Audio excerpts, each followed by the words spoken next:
Welcome to another edition of 42 Straight Years In, Volume 2, Part 22. On my Crackhead update, I was in North Dallas at Fox. It's on Harry Hines. And this lady was outside harassing the customers, panhandling. And we called the Dallas Police Department, and they asked her to leave. She wouldn't. So also, she started toward the police officer, and he pulled out his taser, and he tased her. Man, that lady was vibrating, boy. She got up. She said, I ain't never felt this good in my life. Please do it again. I mean, it was a wet puddle there. I don't know if it was a vagina juice or whatever, but she done wet herself. I mean, she was, the whole front of her short pants was wet. She begged him, she said, please do it again. I ain't felt this good in all my life. Ain't no man never made me feel this good. So do it again. So she started walking toward him, and they tased her again. She got through shaking on the ground. She got up on her knees, and she thanked the police officer. She said, now, officer, I'll leave.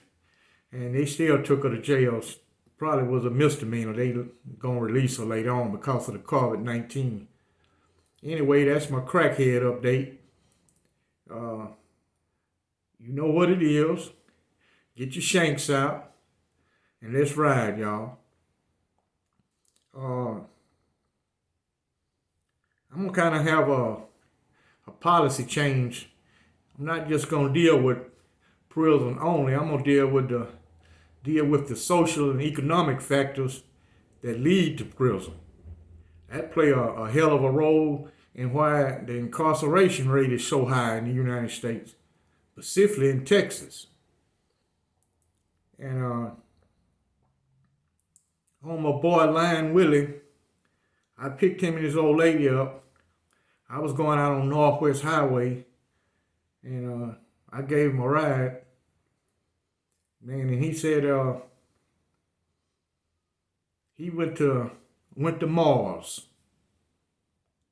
He said he was just walking in West Dallas, and 3 black Suburbans pulled up. And they told him, Willie, we've been looking everywhere for you. We sending you to outer space. He said, so they took him to this secret space facility over in Fort Worth. And he loaded him onto a rocket and shot him into outer space. He said that within 5 minutes, he was on another planet. I asked him, you sure in 5 minutes you wasn't in Fort Worth or Grand Prairie or Arlington? He said, no, he was on another planet. He said, it's right down the street from the moon. And he said that when he landed, they had a welcoming party. They was waiting on him.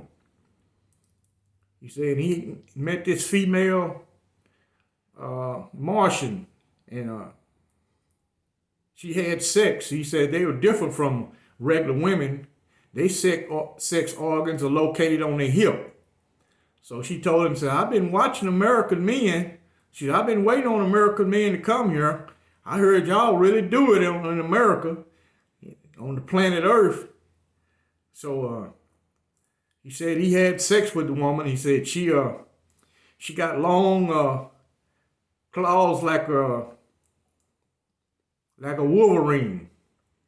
She got eyes look like a tiger or a lion. She got cat eyes and real sharp teeth. He said in the heat of passion, he said when she got ready to climax, he said she just went to digging in the ground, just digging. He said, I was holding on for dear life. He said she was letting out these more hideous screams and sounds I ain't never heard in my life. He said, and then when I finished, he said, I got to take you to my dad. He said, she took him to meet her dad. He said, and this man was 9 feet tall. He said, in that culture, the women don't have the babies. The men have the babies. And he said he met her dad, and her dad's, he was the one gonna have the baby. And so he said, yeah, I feel it. I'm already pregnant. He said, I got my other daughter. I want you to work on her too. So he had sex with the daughter, and he said he had to sneak away from him and board his spaceship and come on back to Earth. And he said, don't believe all that bullshit. Tupac is alive. He's on that planet. He said, I went to one of his concerts. He was rapping his ass off. He had the Martians rapping with him. And he said, President Trump ain't paid him the rest of his money. He said, giving out all these damn stimulus checks, and he won't give him the rest of his money. He said he got one paycheck. That's how he bought that helicopter that he allegedly sold for $2,500. Now, he was drinking Hennessy, him and his old lady, and she told him, she said, Willie, I don't want to be no side piece. He told, shut up, woman. You ain't no side piece. That woman wear on Mars somewhere. And I'm not going back up there the next year. He said, I just talked to her this morning. She said, how do you talk to the Martian lady? He said, we got telepathic communication. He said, she's looking at me right now. She said, you see everything happening on Earth. That's the life and times of Lion Willie. The man, I was glad to get him out the car with me, man. I almost rear ended the car listening to his story. He got a new one for you every day.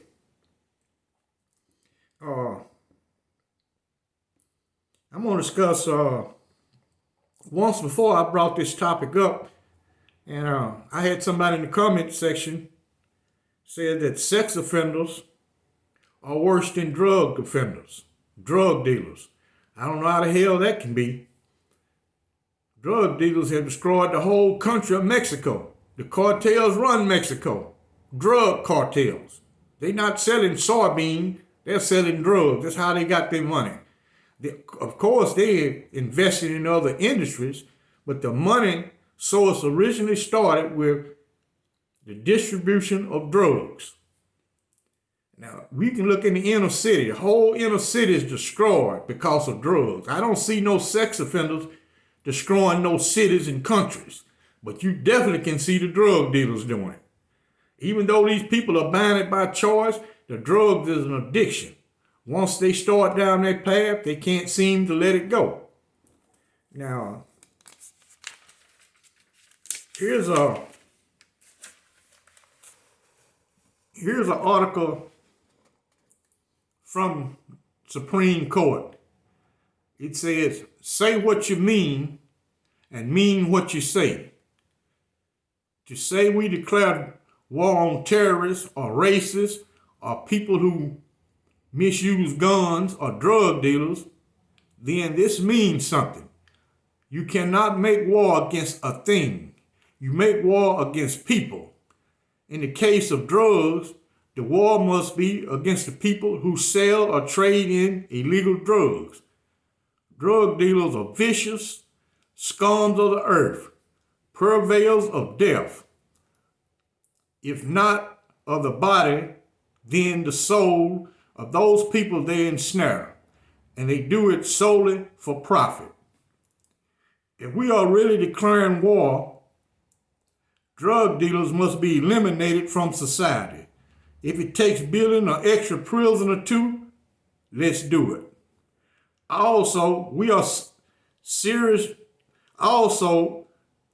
serious, different rules should apply. Drug dealers are mass murderers. Sentencing terms should be much stiffer and given no probation and no parole. How in the hell you gonna compare a sex offender to a drug dealer? That's like comparing a mango to a potato. They're not even close. The damage that a sex offender promoting society cause society harm is not even comparison to a drug dealer. You don't see a sex offender destroying South Dallas here is not destroyed by sex offenders. It's drug dealers. All over South Dallas, everywhere you go. Even over here in Oak Cliff, the same thing. East Dallas, the same thing. All inner city, in other states. Look at Philadelphia, Detroit. Look at the mass killings and all the murderers in Chicago. That's coming from war over drug turf. not sex offenders. So you can easily see why they would say a drug dealer is a more serious offender than a sex offender. Plus, there are way more drug dealers than there are sex offenders.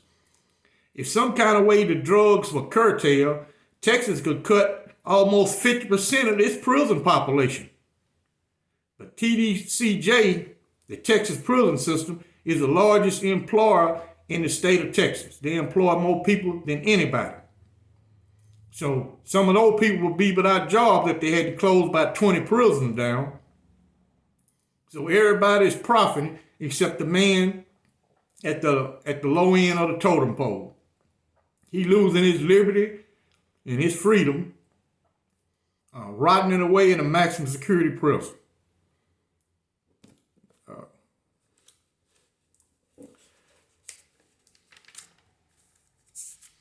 Also, if you read Hebrews 1-3,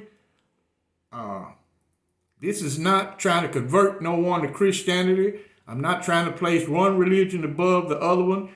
This is strictly for philosophical purposes. Hebrews 1-3 reads, "Be not forgetful to entertain strangers, for thereby some have entertained angels unawares. Remember them that are in bonds, as bound with them which suffer adversity, as being yourself also in the body." Now, people will say a guy should spend the rest of his life incarcerated, even though he was 13 or 14 when he committed the crime, and his brain is not fully developed. No 13-year-old is not going to think like a 26-year-old adult. He don't even have the same wisdom as a guy double his age has, because he ain't been living long enough. You do not wish for others that you would not wish for yourself. If someone in your family committed that offense, even though it's a heinous offense and it's brutal, you still would say at some point in time, this person has reformed. Now, you wouldn't expect a mass murderer to be released from prison. No one expect that. He don't expect that himself. It happens occasionally. Back in the day, they allowed these guys to make parole. Now they done close that door. The door is no longer open. You're a mass murderer. You will die in a Texas prison. You're not going to make parole. You know, we got all the resources that they spend on drug addiction. We need to save the kids to keep them from going down that same path. Because in some inner city neighborhoods, the kids are a pipeline to the penal colony. They feeding the prison system. All these murderers and robbers, it's basically all drug induced. A lot of the young guys feel like if they hit them a good lick, they can get in the drug business, make them $5,000 or $6,000. They can score, and they set up as a drug kingpin. That's how they think. It don't necessarily work that way. Because you have a 5% rate of being successful in committing a crime and getting away with it. With all the technology they got now, it's hard being a successful crook. And you don't know of that many successful crooks who done retire and live happily ever after off the proceeds of committing crimes. I know very few of those guys who got money to show and he's successful. He never got to worry about nothing in his life. He's good. He got him a hell of a retirement plan. That don't happen in the criminal for a criminal. If you could select that as your career path, it got pitfalls. And the main pitfall is incarceration. If you don't get killed during the course of doing business, stop wasting water on dead issues, dead relationships, dead people, a dead past. No matter how much you water concrete, you cannot grow a garden. We could use the resources a lot better to help the people instead of wasting money on people who don't want to be helped. Some people do not want to be saved. They are happy swimming in their funk. Let them swim in it. Me, myself, if I had some person to do with it, I would legalize all drugs. The government will make a killing off of taxes.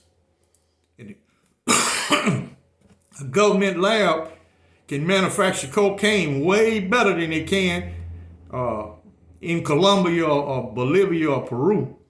You out here chasing cars selling dope, and there's some guy in Colombia or Peru, he living off your dime. So you say, I hear a lot of guys say, man, you can't play me. You being played every day. Every day you being played. You being bamboozled. Enough ranting raving. Y'all keep your shanks ready, because we may have to ride at a moment's notice. And I thank all my subscribers for providing assistance. Man, y'all guys are wonderful. Y'all like and subscribe. And y'all have a good day. Thank you for watching.